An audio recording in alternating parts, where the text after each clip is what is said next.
الرجيم بسم الله الرحمن الرحيم فلما جاءهم موسى بآياتنا بينات قالوا ما هذا إلا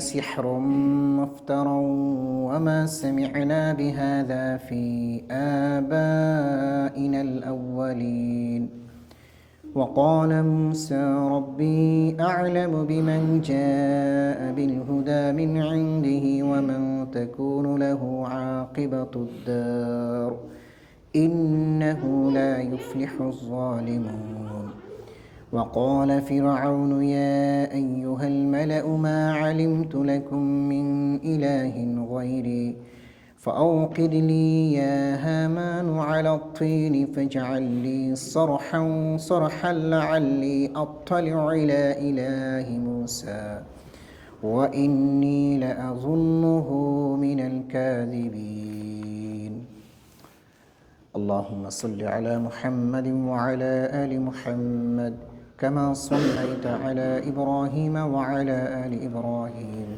إنك حميد مجيد اللهم بارك على محمد وعلى آل محمد كما باركت على إبراهيم وعلى آل إبراهيم إنك حميد مجيد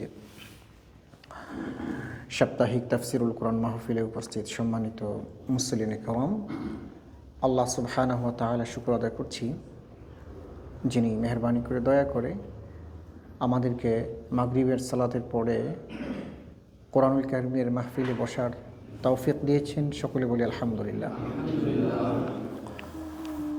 যথারীতি দুরূদ এবং সালাম প্রেরণ করি আখিরি নবী সাইয়্যিদুল মুরসালিন মুহাম্মদুর রাসূলুল্লাহ সাল্লাল্লাহু আলাইহি ওয়াসাল্লামের প্রতি। সম্মানিত হাজিরিন, আমাদের এই কোরআনের মাজলিস হচ্ছে দুনিয়ার শ্রেষ্ঠতম মাজলিস। আমরা বলি আলহামদুলিল্লাহ। আমরা আসলে কোরআনের মাজলিস যখন ঘোষণা হয় যে কোনো জায়গায় উপস্থিতি খুব একটা বেশি হয় না, কিন্তু যদি অন্য কোনো ধরনের মাজলিস হয়, মাহফিল হয়, তো সেখানে উপচে পড়া ভিড় থাকে। এটা সবসময় সব যুগে সব সময়ই আছে। এটা কিয়ামত পর্যন্তই থাকবে। তো এত সব মানুষের মধ্য থেকে আল্লাহ তাআলা যে আমাদেরকে এই কালামুল্লাহ শরীফের মাজলিসে মাহফিলে বাছাই করে নিয়ে এসেছেন, আমরা তার শুকরিয়া আদায় করি, বলি আলহামদুলিল্লাহ।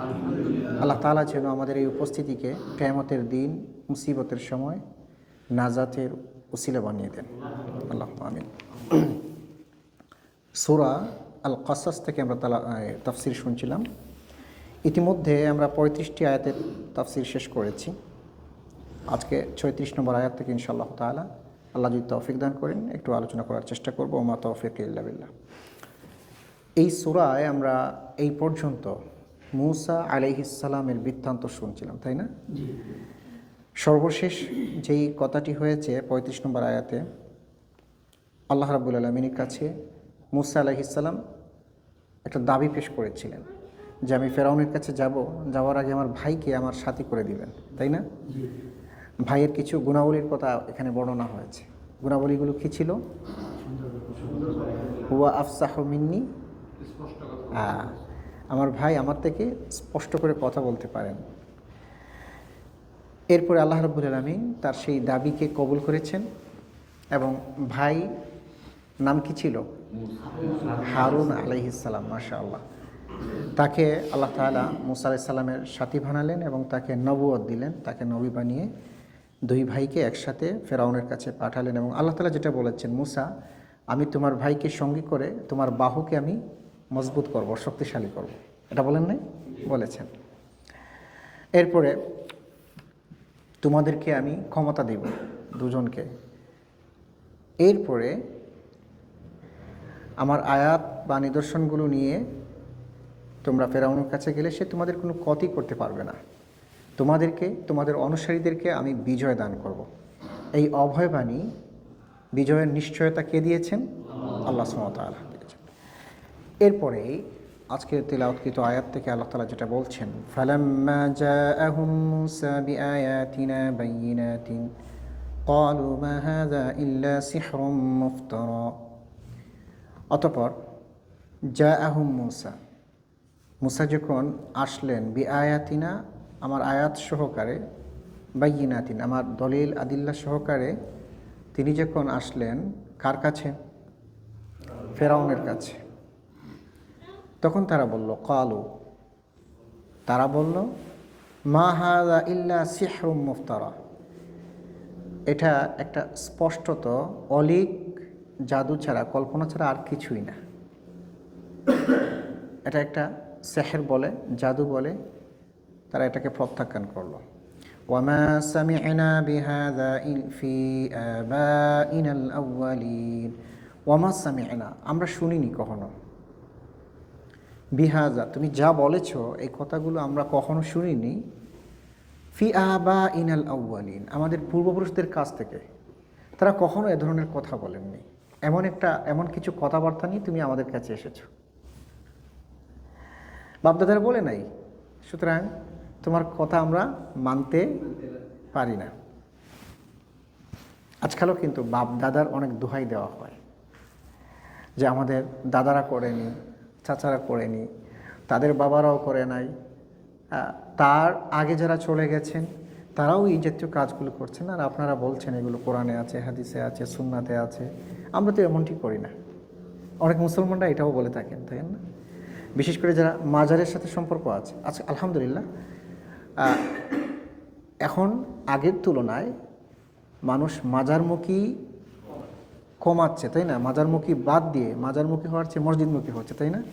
একসময় লোকজন বেশি করেই মাজারমুখী ছিল, অন্যান্য সময় যাক বা না যাক, কিন্তু ওরসের সময় সেখানে একটা বিশাল আয়োজন হতো, তাই না? তো সেই ওরসে নাম হতো পবিত্র ওরস শরীফ, এরকম নাম শুনেছেন আপনারা? ওরস শরীফ। তো এরা নিজেদের তৈরি জিনিসগুলো, সেখানে কি হতো? গান বাজনা, নাচ, এগুলো হতো না? নারী পুরুষ একসাথে নাচানাচি করতেন, বেহায়াপনা ছিল, অশ্লীলতা ছিল, নানান ধরনের কুসংস্কার ছিল। তো যাক, আলহামদুলিল্লাহ ওই সময় যদি আপনি কথা বলেন, বলবে এগুলো তো যুগ যুগ ধরে চলে আসছে, কেউ কখনো এগুলোর বিরুদ্ধে বলে নাই। আপনি যদি বলেন তাহলে হয়তো আপনাকে দোহাই দিবে যে এই কবরে যিনি শুয়ে আছেন, কবর তো বলে না মাজার, তার কষ্ট হবে, তা সে বদুয়া দিবে, হ্যাঁ, এইরকম দোহাই দেওয়া হতো। তো যাই হোক, আলহামদুলিল্লাহ আল্লাহ তাআলা এই পরিমাণটা কমিয়েছেন, আমাদের ভাই বোনেরা এখন বুঝতে পারছেন। মাজারে যিনি আছেন আল্লাহর ওলি, আপনি যাবেন, তাকে জিয়ারত করে আসবেন। কবরবাসী প্রত্যেকেই দোয়ার প্রত্যাশা রাখেন, সালাম দিবেন, দোয়া করবেন তার মাগফিরাতের জন্য। রাসূল ইসলাম যেটা শিখিয়েছেন আমাদেরকে, আসসালামু আলাইকুম ইয়া আহলাল কবুরি ইয়াগফিরুল্লাহু লানা ওয়া লাকুম, যে তোমাদের প্রতি কবরবাসী শান্তি বর্ষিত হোক, আমরা অচিরেই তোমাদের সাথে সাক্ষাৎ করব, তোমাদের মতো আমরাও হব, আল্লাহ তাআলা তোমাদের প্রতি রহম করুক। এই দোয়াই তো আল্লাহ রাসূল শিখিয়েছেন।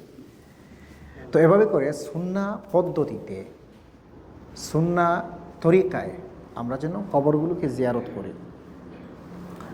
সেই কবরে হতে পারেন আল্লাহর কোনো অলি শাহিত আছেন, কোনো আলেম আছেন, দিনদার আছেন, কোনো পরহেজগার ব্যক্তি আছেন। তো আমরা যেন তার কবরগুলোকে এভাবে জিয়ারত করি। মাজার বানিয়ে, তথাকথিত মাজার বানিয়ে ওরস করা, বেহায়াপনা করা, অশ্লীলতা করা, নাচ গান বাজনা ইত্যাদিতে আমরা যেন জড়িয়ে না যাই। আল্লাহ তাআলা আমাদেরকে হেফাজত করুন। আমিন। وقال موسى ربي أعلم بمن جاء بالهدى من عنده ومن تكون له عاقبة الدار।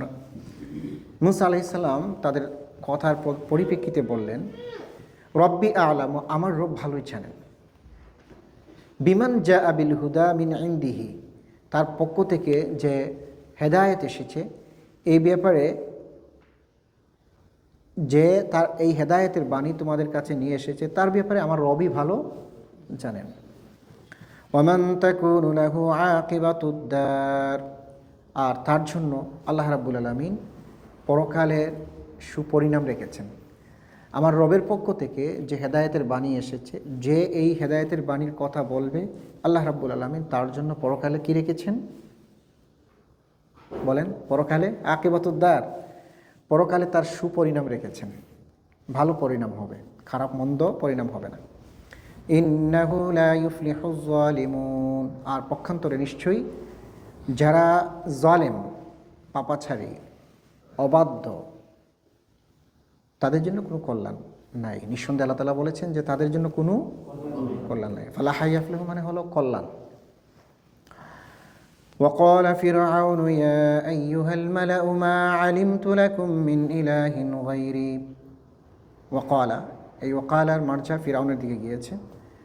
তো ফিরাউন বলল ইয়া আইয়ুহাল মালাউ, হে আমার উপদেষ্টা মণ্ডলী বা মন্ত্রী পরিষদ, মা আলিমতু আমি জানি না, লাকুম মিন ইলাহিন গায়রি, আমি ছাড়া তোমাদের আর কোনো ইলাহ আছে কিনা, আমারটা জানা নাই। কারে ডেকে বলছে? মন্ত্রী পরিষদকে, যে আমার জানা নাই যে আমি ব্যতীত তোমাদের আর কোনো ইলাহ আছে কিনা। ফাআউকিদ লি ইয়া হামানু আলা তিন, ফাআউকিদ লি, সে হামানকে ডেকে বলল। হামান ছিল ফেরাউনের একজন মন্ত্রী পরিষদের উচ্চ পদস্থ কর্মকর্তা। সে কেউ কেউ বলেছেন সেনাপতি ছিল। তো যাই হোক, সেই হামানকে ডেকে বলল, হামান তুমি এক কাজ করো, আউকিদ, আগুন জ্বালাও বা প্রজ্বলিত করো বা পোড়াও, লি আমার জন্য, আলাপ তিন, মাটি, মানে তিন মানে কি মাটি, মাটি দিয়ে ইট বানিয়ে এটা পোড়াও। কে বললো এই কথাটা? ফেরাউন আদেশ দিল হামানডে যে তুমি মাটি দিয়ে ইট বানিয়ে পোড়াও। তাহলে কথাগুলো কত বছর আগের কথা? প্রায় 3000 বছর আগে। 3000 বছর আগেই ফেরাউন তার মন্ত্রীকে ইট বানিয়ে এটাকে পাকাপোক্ত করার জন্য, শক্ত করার জন্য পোড়ানোর কথা বলেছে। তাহলে কি ইটের প্রচলন এই আপনার আমার যুগে হয়েছে? হাজার হাজার বছর আগে হয়েছে।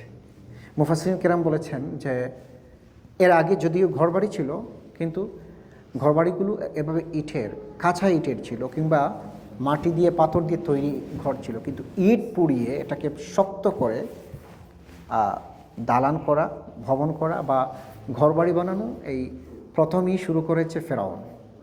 ফেরাউনের মাধ্যমেই পাকা ইটের তৈরি হয়েছে পৃথিবীতে। তত্ত্বটা পেয়েছেন তো?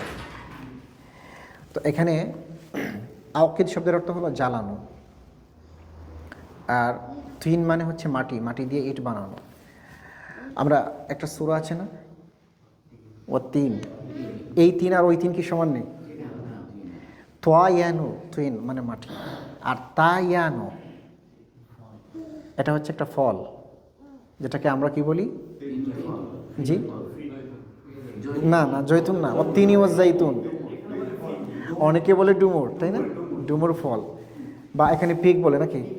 আচ্ছা জি, পিকি, আচ্ছা আচ্ছা, ওকে।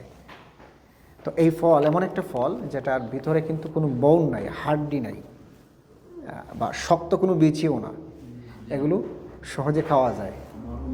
অনেকে বলে থাকেন যেটা জান্নাতের ফল। জান্নাতের যে ফল দেওয়া হবে এগুলোতে বীজই থাকবে না, আটি থাকবে না, আবার বোন হাড্ডিও থাকবে না। সুবহানাল্লাহ। এই জন্য তিন ফলটা হলো জান্নাতের একটা ফল। অনেকেই বলে থাকেন সেই তিনের আল্লাহ তাআলা কসম দিয়েছেন।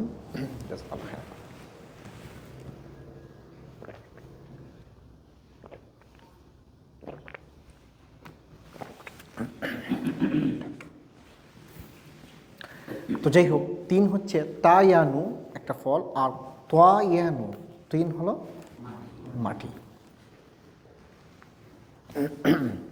এই তিনের কথা বিভিন্ন জায়গায় আল্লাহ তাআলা নিয়ে এসেছে। তো যাই হোক, ফেরাউন তার মন্ত্রী হামানকে বলল যে মাটি দিয়ে ইট বানিয়ে এটাকে পোড়াও, শক্ত করো। এরপরে বলল ফাজআললি সারহান লাআল্লি আত্তালিউ ইলা ইলাহি মূসা। এরপরে সে বলল ফাজআললি, বানাও আমার জন্য, সরহান ভবন, সুউঁচু ভবন বানাও।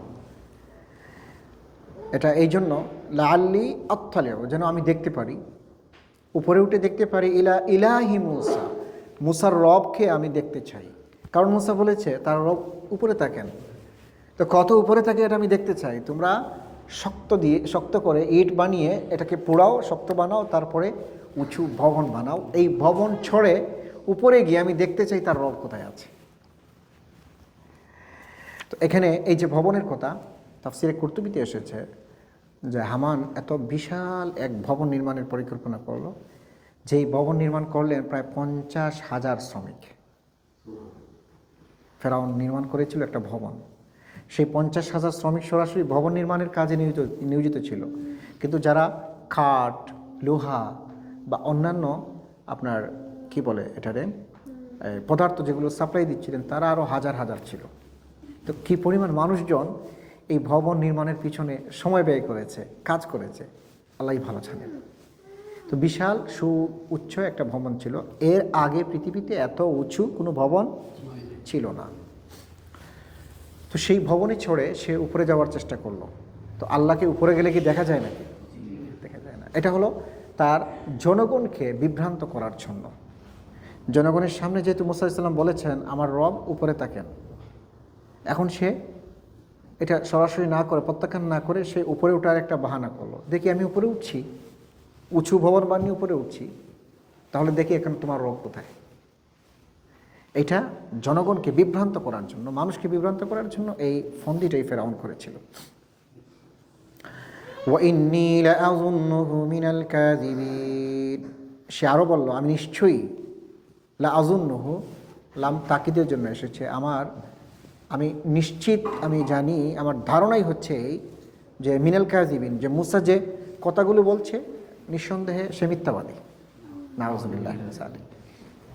যে রবের ব্যাপারে কথা বলছে আমার রব উপরে আছেন, আমি তো উঠলাম উপরে সিঁড়ি লাগিয়ে, বড় ভবন বানিয়ে, এত মহাযোগ্য লোকজন কাজ করেছে, ভবন বানিয়েছে, উপরে ওঠার জন্য উঠলাম, উঠার পরে দেখি রব নাই, তার মানে মুসা মিথ্যা কথা বলছে, কাযাব। নাউযুবিল্লাহি মিন যালিক। ওয়াস্তাকবারা হুয়া ওয়া জুনুদুহু ফিল আরদি বিগাইরি হক, আল্লাহ তাআলা বললেন ওয়াস্তাকবারা মানে সে অহংকার করলো, হুয়া সে, ওয়া জুনুদুহু এবং তার বাহিনী, সৈন্য সামন্ত যারা ছিল, তার সাঙ্গপাঙ্গ খেসাকারিব যারা ছিল, প্রত্যেকেই কী করলো? অহংকার করলো। ফিল আরদি জমিনে অহংকার করলো, বেগাইরি হক অযথা, না হক, অপ্রয়োজনীয় সে অহংকার করলো, কোনো প্রয়োজন ছিল না। আল্লাহকে দেখার ব্যাপারে সে বাড়াবাড়ি করলো। ফানাবাযনাহুম ফিল ইয়াম্মি, আল্লাহ তাআলা বলছেন ওয়াজান্নু আন্নাহুম ইলাইনা লা ইউরজাউন, এবং তারা ধারণা করলো। জন্না ইয়াজুন্নু মানে কি? ধারণা করা। হ্যাঁ, কি করা? জন্নু মানে তারা ধারণা করলো, আন্নাহুম নিশ্চয়ই তারা, ইলাইনা আমার কাছে, লা ইউরজাউন আমার দিকে তারা কখনো আসবে না, অর্থাৎ আমি তাদেরকে পাবো না, এটা তারা মনে করলো। আমরা কি আল্লাহর কাছে যাব না আবার ফিরে? আল্লাহ আমাদের সৃষ্টি করেছেন, আমাদের শেষ পরিণতি হলে তার কাছেই আমাদেরকে ফিরে যেতে হবে। এজন্য আল্লাহ রাব্বুল আলামিন শিখিয়ে দিয়েছেন, যদি জান মালের ক্ষয়ক্ষতি হয় তাহলে কি বলতে হবে?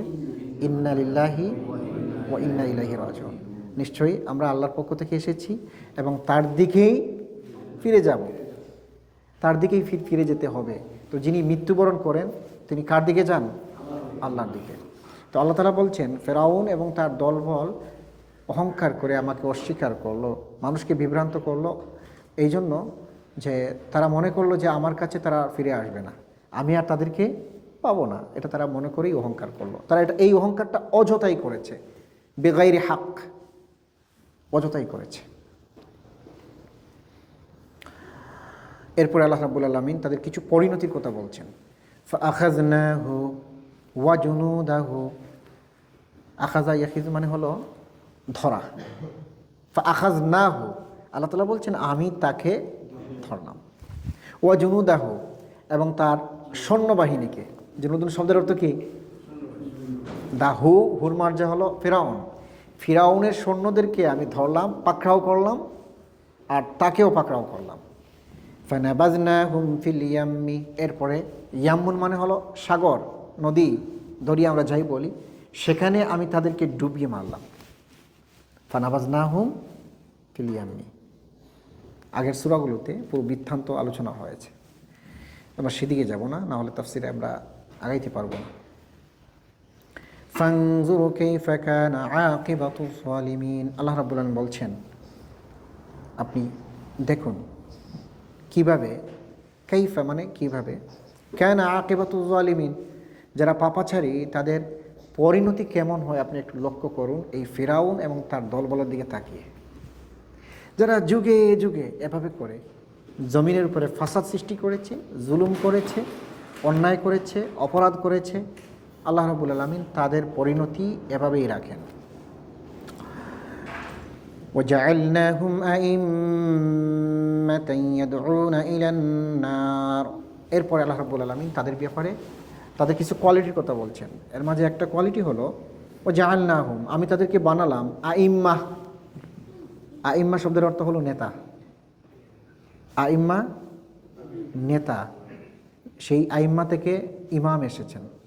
তো ইমামরা সাধারণত নেতা থাকেন, আর ইমামরা সামনে থাকেন, সামনে আছেন বলেই নেতা, নেতারা কখনো পিছনে থাকে না। তো আল্লাহ তাআলা বলছেন এই ফেরাউনকে এবং তার দলবলকে আমি নেতা বানিয়েছিলাম, দুনিয়ার নেতৃত্ব দিয়েছিলাম। তো তারা কি করলো?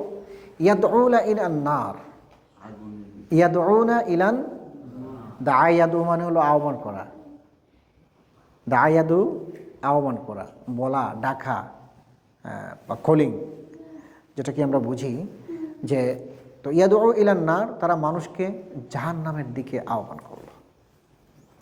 জাহান্নামের দিকে আহ্বান করা এটা রূপক অর্থ, একটা রূপক অর্থ হলো এই যে মানুষকে তারা কুফরির দিকে আহ্বান করলো, মানুষ যেন কুফরি করে, আল্লাহকে স্বীকার করে, আল্লাহর সাথে শিরিক করে, এই ব্যাপারেই তারা মানুষকে আহ্বান করলো। তার মানে একজন যখন আল্লাহকে অস্বীকার করবে আলটিমেটলি পরকালে তার জায়গা কোথায়? জাহান্নামে। এই জন্য এটা ফেরাউন এবং তার দলবলের চরিত্র ছিল মানুষকে কুফরির দিকে আহ্বান করা। আজকাল অনেক মানুষ মানুষকে কুফরির দিকে আহ্বান করে, শিরকের দিকে আহ্বান করে। এমনকি অনেক মুসলমান আছেন সরাসরি মানুষকে পাপাচারের দিকে আহ্বান করে, নানান ছলে বলে কৌশলে মানুষ যেন পাপ কাজ করে, মানুষের অস্তিত্ব ভুলে যায়। দেখেন না, আমরা আমাদের সন্তানদেরকে নিয়ে এখানে কিভাবে সুস্থভাবে সুন্দরভাবে ঈমান আমলের সাথে বেঁচে থাকা যায় এই নিয়ে আমরা উদ্বেগ উৎকণ্ঠার মাঝে আছি, কাজ করে যাচ্ছি। কিন্তু আমাদের দেশগুলোতে মানুষজন আর ন্যাচারালি থাকতে ভালো লাগে না। নারীতে নারীতে বিবাহ হবে, পুরুষে পুরুষে বিবাহ হবে, বিবাহ প্রথা মানে উঠে যাবে, নারীরা অধিকার পাচ্ছে না, ইসলাম অধিকার দিচ্ছে না, এই নিয়ে কত চেঁচামেচি অতীতে হয়েছে, গত মানে কিছুদিন আগেও হয়েছে, এখনও হচ্ছে, এখনও এগুলো পাশ করার জন্য মানুষজন কাজ করে যাচ্ছে। তার মানে কি? মানুষজনকে মানুষ জাহান্নামের পথে ধাবিত করার জন্য কাজ করে যাচ্ছে। একজন পুরুষ মানুষ বিয়ে করবে কারে? নারীকে। এটা ন্যাচারালি নেচার। কিন্তু এটাকে যদি আপনি স্টপ করে বিয়ে যদি পুরুষে করার বৈধতা দেন মাআযাল্লাহ, তাহলে এটা তো বিয়ে হলো না, এটা পাপাচার হলো। এবং এই অভ্যাসটা কাদের ছিল? লূত আলাইহিস সালামের কওমের, তাই না? লূত আলাইহিস সালামের কওমের ছিল, যারা পুরুষে বিয়ে করাকে জায়েজ করে নিয়েছিল। আল্লাহ রাব্বুল আলামিন শুধু ওই একজন দুজন না, পুরো কওমকে একেবারে ধ্বংস করে উল্টে দিয়েছে। তো চিন্তা করে দেখুন, আমরা অনেক জায়গায় আছে মুসলমান দেশগুলোতে, অনেক মুসলমান নামদারি মানুষগুলো এলজিবিটি যেটাকে বলে, লেসবিয়ান, এটা সেটা, এগুলোর জন্য কাজ করে যাচ্ছে। তার মানে মানুষকে জাহান্নামের দিকে আহ্বান করছে। ফেরাউনের এই চরিত্রগুলো আমাদের মাঝে এখনো রয়ে গেছে। আল্লাহ তাআলা আমাদেরকে হেদায়েত দান করুন।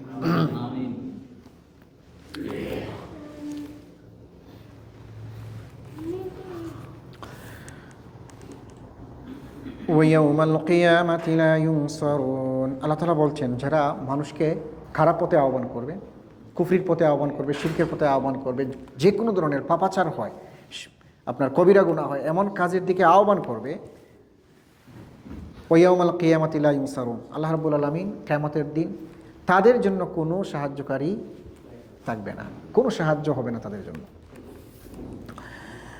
ওয়াতবা'নাহুম ফি হাযিহিদ দুনিয়া লা'না।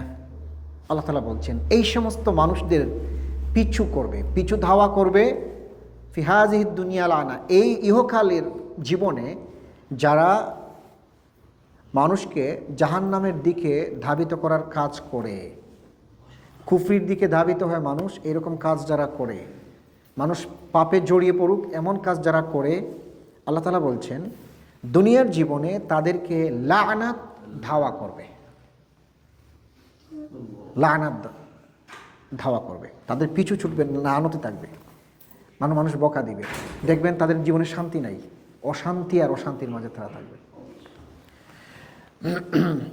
ওয়াইয়াউমাল কিয়ামাতি হুম মিনাল মাকবুহিন, আর কিয়ামত দুনিয়াতে তো লা'নতে থাকবেই, তারা তো অভিশপ্ত থাকবে, পাশাপাশি কিয়ামতে তাদের অবস্থা হবে মাকবুহিন। মাকবুহিন, মাকবুহুন শব্দের বহুবচন হচ্ছে মাকবুহিন, এর অর্থ হলো তাদের চেহারা বিকৃত হয়ে যাবে। স্বাভাবিক যে চেহারা আপনার আমার আছে, স্বাভাবিক চেহারাটা একেবারে কালো বর্ণের হয়ে যাবে, কালো মানে একেবারেই কালো, আর চোখগুলো আমাদের কালো বর্ণের চোখ না, একেবারে নীল বর্ণের পিতলের মতো হয়ে যাবে।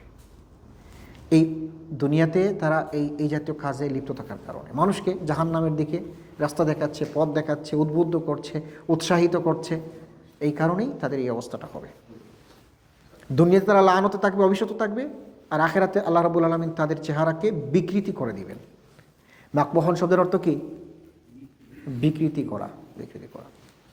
তো এখানে একটা কথা হলো, আজকাল কিন্তু আমরা অনেকেই নানানভাবে মানুষকে বিকৃত করার চেষ্টা করি, চেহারা বিকৃতি করি, তার নানান করেন না, যারা একটু মিডিয়ার সাথে জড়িত আছে, হ্যাঁ, ছবিগুলোর মাঝে কি বিকৃতি করে, এগুলো তো দূরে থাকবেন, এগুলো ভালো না, এগুলো খারাপ জিনিস, কবিরা গুনাহ। কারো চেহারা, কারো সুরত সিরত আপনি বিকৃতি করতে যাবেন না, আল্লাহ রাব্বুল আলামিন মাফ করুন। ولقد آتينا موسى الكتاب من بعد ما أهلكنا القرون الأولى بصائر للناس وهدى ورحمة لعلهم يتذكرون। এরপরে আল্লাহ রাব্বুল আলামিন এখানে মূসা আলাইহিস সালামের প্রতি যে তাওরাত নাজিল করেছিলেন এই ব্যাপারে আলোচনা করছেন। আল্লাহ তাআলা বলছেন ওয়ালাকাদ আতাইনা মুসা, আমি মুসাকে দিলাম আল কিতাব, কিতাব বিমানা আত-তাওরাত। কখন? মিন বাদি মা আহলাকনাল কুরুন, যে কয়েকটি জাতি গোষ্ঠীকে ধ্বংস করার পরে, কয়েকটা জনপদকে ধ্বংস করার পরে আমি মুসাকে তাওরাত কিতাব দিলাম। তাহলে এই কুরুন বলতে কারা? কুরুনুল উলা বলতে কারা? মুফাসসিরিন কেরাম বলেছেন কয়েকটা জাতি ছিল নূহ আলাইহিস সালামের কওম। নূহ আলাইহিস সালামের কওমকে কি দিয়ে আল্লাহ তাআলা শাস্তি দিয়েছিলেন? মাশাআল্লাহ, বন্যার পানি, প্লাবিত হয়েছিল একেবারে এই সারা পুরো দুনিয়া, এদেরকে ধ্বংস করে দিয়েছেন। তারপরে সালেহ আলাইহিস সালামের কওমকে, মনে আছে সালেহ আলাইহিস সালামের ঘটনা, স্টোরি? আল্লাহ তাআলা নিদর্শন হিসাবে একটা উটনি দিয়েছিলেন, মনে আছে আপনাদের? ভুলে গেলে তো চলবে না। পাহাড় ফেটে একটা উটনি বের হয়েছিল, মাশাআল্লাহ, জাযাকাল্লাহ খায়রান, আপনার মনে আছে? একটা উটনি বের হয়েছিল পাহাড় ফেটে, কিছু কন্ডিশন ছিল, কিন্তু সেই কওম সবর করলো না, নূহ আলাইহিস সালামকে মেনে নিল না, সালেহ আলাইহিস সালামকে অবাধ্যতা করলো। শেষ পর্যন্ত আল্লাহ রাব্বুল আলামিন ঝড় দিয়ে তারপরে তাদের চেহারাকে বিকৃত করে শেষ পর্যন্ত মেরে ফেললেন সবাইকে। তো সেটা যেহেতু সালেহ আলাইহিস সালামের কওম। এরপরে লূত আলাইহিস সালামের কওম গিয়েছে। লূত আলাইহিস সালাম ইব্রাহিম সালামের বাতিজা ছিলেন না, একেবারে জমিন উল্টাইয়ে এদেরকে শেষ করে দিলেন। এরপরে এরকম বিভিন্ন কওমগুলোকে তাদের পাপাচারের কারণে আল্লাহ তাআলা ধ্বংস করে দেওয়ার পরেই বলেন যে আমি মুসাকে তাওরাত কিতাব দিয়েছি। বাসাইর লিন-নাস, কেন দিলাম? যেন এটা মানুষের জন্য আলোকবর্তিকা হিসেবে আসে। বাসাইর লিন-নাস, বা মানুষ যেন সেখান থেকে জ্ঞান পায়, আলোকবর্তিকা পায়, আলো পায়। এই জন্য বাসাইরুন শব্দের অর্থ হলো আলো, আর লিন-নাস মানে মানুষের জন্য। তো এখানে নাস বলতে কাদেরকে বোঝানো হয়েছে এই নিয়ে মুফাসসিরিন কেরাম দুটি অভিমত ব্যক্ত করেছেন। একটা হলো লিন্নাস বলতে মুসা আলাইহিস সালামের কওমকে বোঝানো হয়েছে, যে তাদের জন্য আল্লাহ রাব্বুল আলামিন আলোকবর্তিকা পাঠিয়েছেন তাওরাত কিতাব। তো তাহলে এটা যদি তাদের উদ্দেশ্য হয়ে থাকে, নাস বলতে মুসার কওম হয়ে থাকে, তাহলে তো কোনো কথা নাই। আর যদি নাস বলতে উম্মতে মুহাম্মদী হয়ে থাকে, তাহলে এখানে প্রশ্ন যে তাওরাত কিতাব আমাদের জন্য কি আলোকবর্তিকা? বর্তমানে ধরেন এই কিতাব যখন নাজিল হয়েছিল, কোরআন যেই সময়ে রাসূল ইসলামের কাছে নাজিল হচ্ছিল, তখন থেকে তো 1000 বছর আগে তাওরাত নাজিল হয়েছে। তো এই সময় আল্লাহ রাব্বুল আলামিন যে বাসাইরা লিন-নাস বলেছেন, এটা যদি উম্মতে মুহাম্মদীর জন্য আলোকবর্তিকা হয়, তাহলে উম্মতে মুহাম্মদী কি এটাকে অনুসরণ করবে কিনা? একবার ওমর রাদিয়াল্লাহু তাআলা আনহু রাসূলুল্লাহ সাল্লাল্লাহু আলাইহি ওয়াসাল্লামের সামনে তাওরাত কিতাব তেলাওয়াত করছিলেন। আল্লাহ রাসূল থামিয়ে দিলেন, ওমর আর তেলাওয়াত করো না, এটা বন্ধ করো, এটা এখন করা যাবে না। কারণ এই তাওরাত কিতাবের তার যে দাবি, তার যে হুকুম আহকাম এখন রহিত হয়ে গেছে। এখন যেটা নাজিল হচ্ছে এটাকেই মানতে হবে। আর যদি তুমি এটা কন্টিনিউয়াসলি পড়তে থাকে লোকজন, তাহলে মানুষের মাঝে একটা বিভ্রান্তি তৈরি হয়ে যাবে। এই জন্য রাসূল ইসলাম এটাকে নিষেধ করেছেন, পারমিশন দেন নাই আমভাবে এটাকে তেলাওয়াত করার। তবে ওই সময়ে অনেক সাহাবী ছিলেন যারা তাওরাতে পণ্ডিত ছিলেন। এর মাঝে একজন আব্দুল্লাহ ইবনে সালাম রাদিয়াল্লাহু তাআলা, তিনিও কিন্তু তেলাওয়াত করতেন তাওরাত। তবে কতটুকুন তাওরাত তেলাওয়াত করতেন? যেই তাওরাতের যেই অংশগুলোতে শেষ নবী মুহাম্মদ রাসূলুল্লাহ সাল্লামের ব্যাপারে কথা আছে, যে শেষ রাসূল যিনি আসবেন তার এই এই বৈশিষ্ট্য হবে, এই অংশগুলোকে তারা শুধু তেলাওয়াত করতেন, কোট করতেন যে তাওরাতের এত পৃষ্ঠার এত জায়গায় আছে যে শেষ নবীর ব্যাপারে, মুহাম্মদ সাল্লাল্লাহু আলাইহি ওয়াসাল্লামের ব্যাপারে আল্লাহ তাআলা এই কথাগুলো বলেছেন। তো রাসূলুল্লাহ সাল্লাম ওইটুকুন তেলাওয়াত করার পারমিশন দিয়েছেন, এর বাহিরে তেলাওয়াত করা পারমিশন দেন নাই। এখন বর্তমান সময়ে তাওরাত কিন্তু এখনও আছে, তবে এটা বিকৃত, আগের অরিজিনাল তাওরাত না। বর্তমান সময়ে আপনার কাছে তাওরাতের কপি গেলে আপনি কি সেটা পড়বেন, সেটাকে মানবেন না কি করবেন? এটা অনুমতি আছে একমাত্র যারা বিজ্ঞ উলামায়ে কেরামগণ আছে, যারা পরিবর্তিত হওয়ার পরের অবস্থা এবং আগের অবস্থা সম্পর্কে যাদের ধারণা আছে, তারাই কেবলমাত্র পড়তে পারে বলে ইমামগণ, উলামায়ে কেরামগণ মত প্রকাশ করেছেন। না হলে সাধারণ মানুষ যদি এগুলো পড়তে যায় বিভ্রান্ত হয়ে যাবে। কারণ শরীয়তে মূসা আলাইহিস সালাম আর শরীয়তে মুহাম্মদ সাল্লাল্লাহু আলাইহি ওয়াসাল্লাম এক না, মূল থিমটা এক, আল্লাহ এক, আল্লাহ একজন, কিন্তু শরীয়তের বিভিন্ন ক্যাটাগরি আছে, এগুলোর সাথে মিল নাই অনেকটাই। আর পরবর্তী মূসা আলাইহিস সালামের পরবর্তী সময়ে তার উম্মতেরা এটাকে কাটছাট করে ফেলেছে, নিজেদের মতো করে অনেক আয়াত বাদ দিয়েছে, নিজেদের পছন্দ মতো জিনিসগুলো যুক্ত করে নিয়েছে। এই জন্য জনসাধারণ যদি পড়তে যায় তাহলে বিভ্রান্তির মাঝে পড়ে যাবে। তো যাদের ভালো ধারণা আছে, জ্ঞান আছে, তারা পড়ার অনুমতি দেওয়া যায়। আল্লাহু আ'লাম। তো আল্লাহ তাআলা বলছেন যে আমি এই তাওরাতকে কি বানালাম? আলোকবর্তিকা বানালাম। জি হ্যাঁ, এই তাওরাত থেকে তারা আলো লাভ করতে পারবে। ওয়াহুদান, এবং পথ নির্দেশক। ওয়া রাহমাতান, সেই সাথে আমি রাহমাত হিসাবে এটাকে নাজিল করেছি, লাআল্লাহুম ইয়াতাযাক্কারুন, যেন তারা স্মরণ রাখে। ওয়ামা কুনতা বিজানিবিল গারবি ইয কাদাইনা ইলা মুসাল আমরা ওয়ামা কুনতা মিনাশ শাহিদিন। এরপর আল্লাহ রাব্বুল আলামিন মুহাম্মদ রাসূলুল্লাহ সাল্লাল্লাহু আলাইহি ওয়াসাল্লামকে কিছু তার ব্যাপারে কিছু কথা বলছেন, যে ওয়ামা কুনতা বিজানিবিল গারবি, যে মুসার কাছে আমি যখন ইয কাদাইনা ইলা মুসাল আমরা, মুসাকে যখন আমি কাজগুলো দিচ্ছিলাম, অর্থাৎ তাকে যখন নবী বানিয়েছিলাম, রসুল বানিয়েছিলাম, তার প্রতি ওহী নাজিল করেছিলাম, তখন আপনি বিজানিবিল গারবি, ওই পাহাড়ের পশ্চিম পার্শ্বে আপনি ছিলেন না। ওয়ামা কুনতা মিনাশ শাহিদিন, এবং আপনি সেই ঘটনার প্রত্যক্ষদর্শীও ছিলেন না। ওয়ালাকিন্না আনশা'না কুরুনান ফাতাতাওয়ালা আলাইহিমুল উমর, এমনকি সেই জাতির পরে আরও অনেক জাতিগোষ্ঠী পৃথিবীতে এসেছে এবং অনেকেই চলে গেছে। ফাতাতাওয়ালা আলাইহিমুল উমর, বহু জাতিগোষ্ঠী অতিবাহিত হয়ে গেছে। ওয়ামা কুনতা সাওয়িয়ান ফি আহলি মাদিয়ানা তাতলু আলাইহিম আয়াতিনা। এরপর আল্লাহ তাআলা বলছেন, আপনি এমন অবস্থায় ছিলেন না যে আহলে মাদিয়ানের কাছে সরাসরি গিয়ে তাতলু আলাইহিম আয়াতিনা, আমার আয়াতগুলো, সেই তাওরাতের আয়াতগুলো কিন্তু আপনি তেলাওয়াত করে শোনান নাই। ওয়ালাকিন্না কুন্না মুরসিলিন, কিন্তু এরপরে হচ্ছেন আল্লাহ রাব্বুল আলামিন আপনাকে রাসূল হিসেবে পাঠিয়েছেন। তো এখন কথা হলো, আপনি যখন তাওরাত নাজিল হচ্ছিল মুসার প্রতি, তখন ওই পাহাড়েও ছিলেন না, আপনি প্রত্যক্ষদর্শীও ছিলেন না। এরপরে এই তাওরাত সরাসরি মাদিয়ানবাসীর কাছে গিয়ে আপনি উপস্থিত থেকে তেলাওয়াত করেও শোনান নাই। তাহলে আপনি জানলেন কেমনে? রাসূলুল্লাহ সাল্লাল্লাহু আলাইহি ওয়াসাল্লাম যে কথাগুলো বলছিলেন মক্কাবাসীর সামনে, তিনি কি মাদিয়ানে গিয়েছিলেন? ওই পাহাড়ের কর্নারে গিয়েছিলেন? কোথাও যান নাই। তাহলে এই তথ্য, ইনফরমেশন তার কাছে কেমনে আসলো? This is the point. আল্লাহ রাসূল এত হুবহু মুসা কিভাবে নবী হলেন, কিভাবে মাদিয়ানে গেলেন, কিভাবে বিবাহ শাদী করলেন, ওখানে কতদিন ছিলেন, আবার রিটার্ন হচ্ছেন, রাসূলুল্লাহ সাল্লাল্লাহু আলাইহি ওয়াসাল্লাম হাজার বছর পরে হুবহু সেটা কেমনে বললেন? আল্লাহ তাআলা বলছেন যে এই জন্য সম্ভব হয়েছে যে আপনাকে আমি রাসূল বানিয়েছি। কারণ রাসূলরা যে কথা বলে, আল্লাহর কথাগুলোই তারা বলে।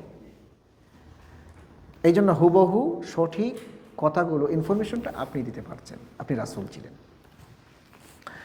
وما كنت بجانب الطور إذ نادينا ولكن رحمة من ربك لتنذر قوما ما آتاهم من نذير।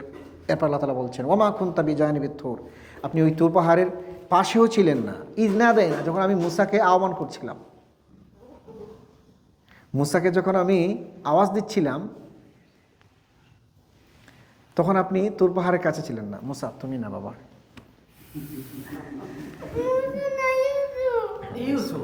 মাশাআল্লাহ, আস্তাগফিরুল্লাহ, ইন্নাল্লাহা গাফুরুর রাহিম, আস্তাগফিরুল্লাহ।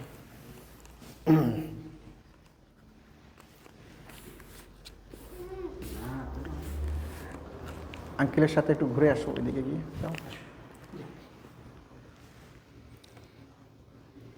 আল্লাহ তাআলা বলছেন যে তুর পাহাড়ে যখন আমি তাকে আহ্বান করলাম,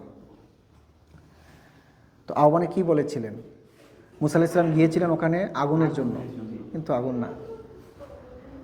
আল্লাহ তাআলা কি বলেন? মুসা, এটা আগুন না, ইন্নানি আনাল্লাহ, আমি আল্লাহ, আমি তোমার রব আল্লাহ, এই কথাই তো বলেছিলেন। তো আল্লাহ তাআলা বলছেন ওই সময় আপনি ওখানে ছিলেন না, আপনি শুনেন না এগুলো। ওয়ালাকিন রাহমাতাম মির রাব্বিকা, তো আপনি যে শুনেছেন, আপনি এই তথ্য জানেন, বর্ণনা করছেন, এটা কেবলমাত্র আপনার রবের পক্ষ থেকে রহমতের কারণে হয়েছে। আপনার রব রহমত করেছেন বিধায় আপনি রাসূল হয়েছেন। আল্লাহর রহমত ছাড়া কেউ রাসূল হওয়া সম্ভব নয়। তো আল্লাহ তাআলা বলছেন যে আপনি এত সব জানেন, এত সব এখন বলছেন, হুবহু বর্ণনা করছেন, এটা আল্লাহর পক্ষ থেকে আল্লাহ রাব্বুল আলামিন আপনাকে রাসূল বানিয়েছেন। আর রাসূল স্বাভাবিকভাবেই হওয়া যায় না, কেউ ইচ্ছে করলে রাসূল হতে পারবে না, ইচ্ছে করলে নবী হতে পারবে না, যদি আল্লাহ তাকে রহম না করেন, তাকে সিলেক্ট না করেন। তো আল্লাহ তাআলা বলছেন আমি আপনাকে রাসূল বানিয়েছি, আপনার প্রতি রহমত দিয়েছি এই জন্য, লিতুনজিরা কওমান মা আতাহুম মিন নাযিরিন মিন ক্বাবলিক, যে এই কওম, যেই কওমের কাছে আপনি এসেছেন, এই কওমের কাছে, এই কওমকে যেন আপনি ভীতি প্রদর্শন করতে পারেন, আপনি নাজির হতে পারেন, যে কারণ তাদের কাছে আর কোনো কওম ইতিপূর্বে, তাদের কাছে আর কেউ নাজির হিসাবে আসেনি, এই জন্য আপনাকে আমি এদের কাছেই নাজির হিসাবে আমি পাঠিয়েছি। এখানে রাসূল সাল্লাল্লাহু আলাইহি ওয়াসাল্লামকে নাজির বলা হয়েছে। লাআল্লাহুম ইয়াতাযাক্কারুন, যেন তারা স্মরণ করতে পারে। তো রাসূলুল্লাহ সাল্লাল্লাহু আলাইহি ওয়াসাল্লাম যে কওমের কাছে এসেছিলেন, এটা কোন কওম ছিল বলেন? মক্কাবাসী না, আরববাসী। তো আরববাসীর কাছে রাসূল আসেন নাই, কিন্তু একজন রাসূল আরববাসীর কাছে সরাসরি এসেছিলেন। তিনি কে?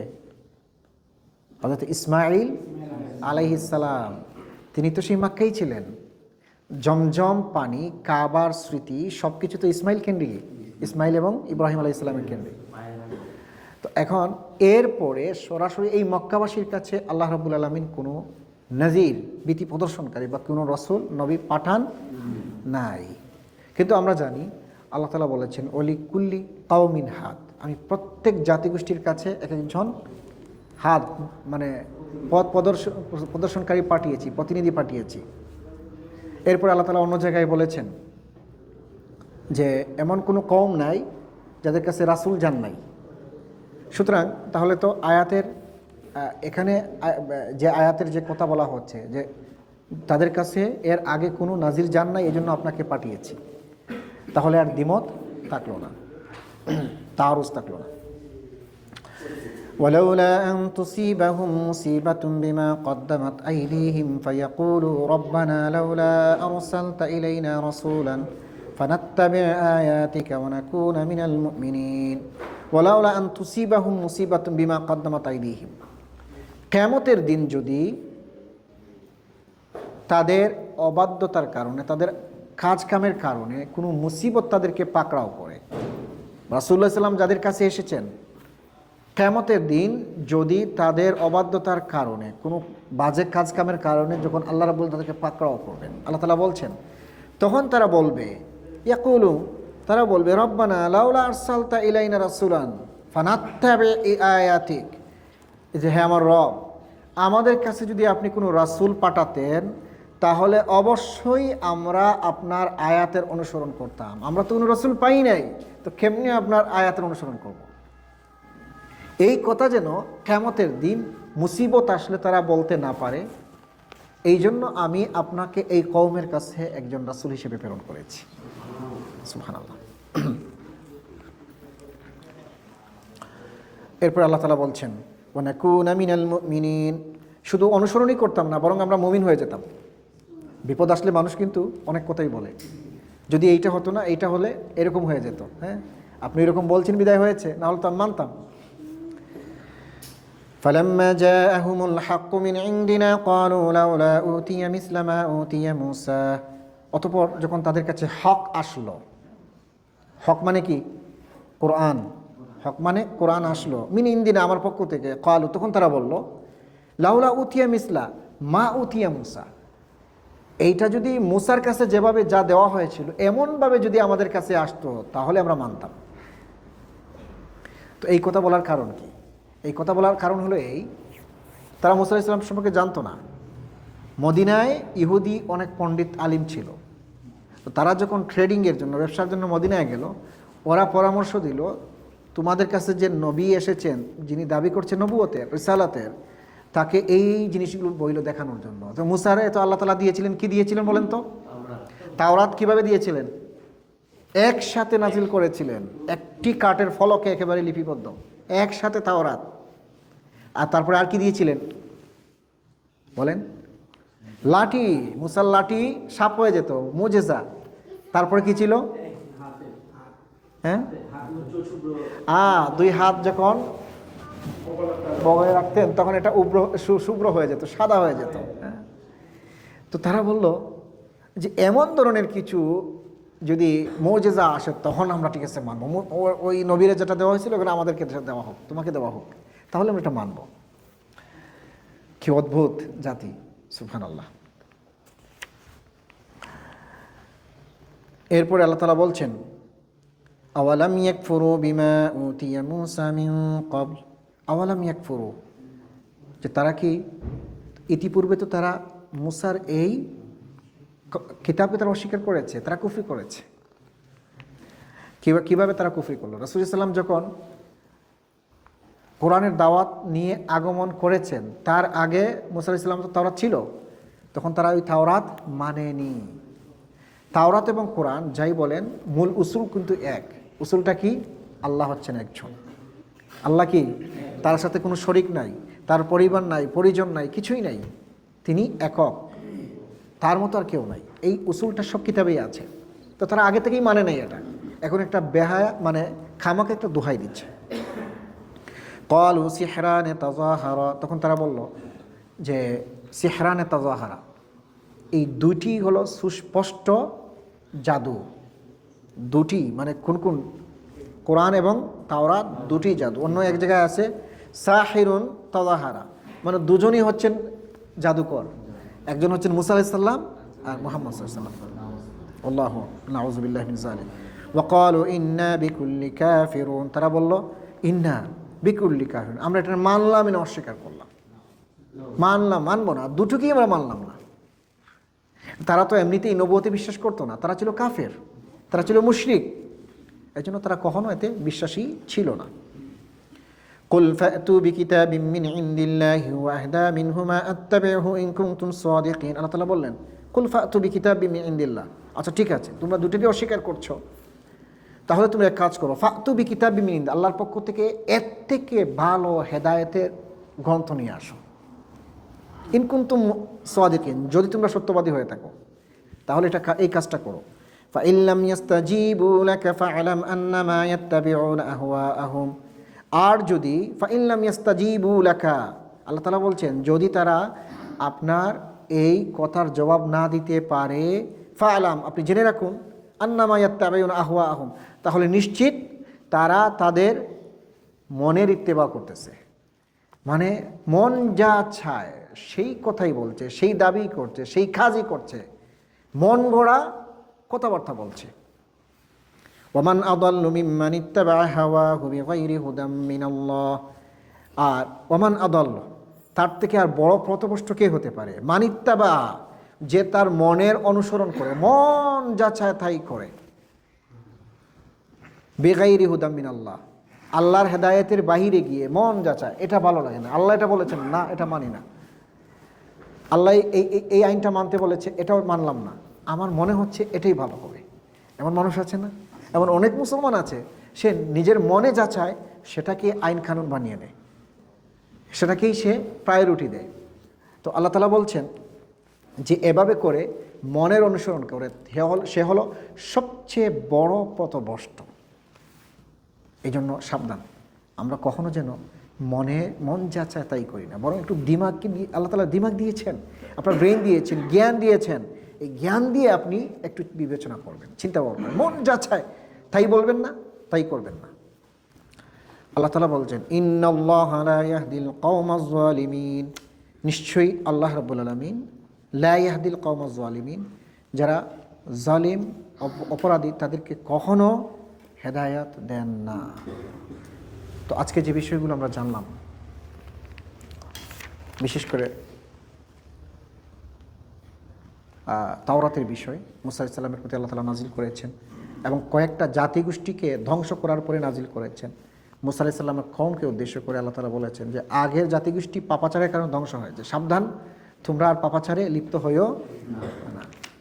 এরপরে রাসূলুল্লাহ সাল্লাল্লাহু আলাইহি ওয়াসাল্লাম যখন মক্কায় এই কোরআনের দাওয়াত দিচ্ছিলেন, ইসলামের দাওয়াত দিচ্ছিলেন, তখন মুসা আলাইহিস সালামের হুবহু ঘটনাগুলো বর্ণনা করেছেন। মক্কাবাসীর সামনে তারা একটাবার চিন্তা করলো না যে এই লোকটা উম্মি, তার পড়াশোনা নাই, ইতিহাসও জানে না, কিছুই জানে না, সে কিভাবে এত সুন্দর করে মুসা আলাইহিস সালামের ঘটনাগুলো হুবহু বর্ণনা করে। তো এটাই তো প্রমাণিত হয় যে তিনি হচ্ছেন একজন রাসূল, আল্লাহ তাকে দিয়ে বলাচ্ছেন বিধায় তিনি এটা হুবহু বলতে পারছেন।